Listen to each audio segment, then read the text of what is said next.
స్తంభాల దేవాలయం అనగానే ఒక చారిత్రాత్మకమైనటువంటి దేవాలయం. ప్రపంచవ్యాప్తంగా తెలియని వారు ఉండరు నాకు తెలిసి. మరి ఇక్కడ శివరాత్రి రోజు చాలా ఘనంగా ప్రతి సంవత్సరం ఉత్సవాలు జరుగుతుంటాయి.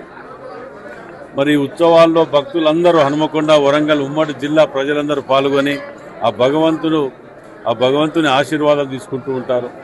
మరి జిల్లా ప్రజలందరికీ కూడా ఆయుర ఆరోగ్యాలు సుఖ సంతోషాలతోటి ఉండాలని చెప్పి ఆ భగవంతుని మరి ప్రజలందరికీ కూడా శివరాత్రి శుభాకాంక్షలు తెలియపరుస్తూ సకల సౌకర్యాలు కల్పించే విధంగా స్వామివారు హనుమకొండ జిల్లాకి ఇవ్వాలని.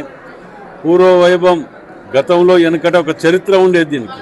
హైదరాబాద్కు కూడా లేదంత చరిత్ర. కాకతీయ డైనాసిటీ అనేది ఇలా ఒక చరిత్రలో ఉన్నటువంటి 1000 స్తంభాల గుడి. ఇది హైదరాబాద్లో ఉన్నటువంటి డోమ్స్ అట్టాటి కూడా అది కాకతీయ రాజులు, కాకతీయ డైనాసిటీకి సంబంధించినటువంటిది. అలాంటి దగ్గర ఇంత ఘనంగా నిర్వహించుకోవటం, ఈ యొక్క నియోజకవర్గానికి ఎమ్మెల్యేగా నేను ఉండటం నా అదృష్టంగా నేను భావిస్తూ అందరికీ కూడా శివరాత్రి శుభాకాంక్షలు తెలియపరుస్తున్నాను. Thank you.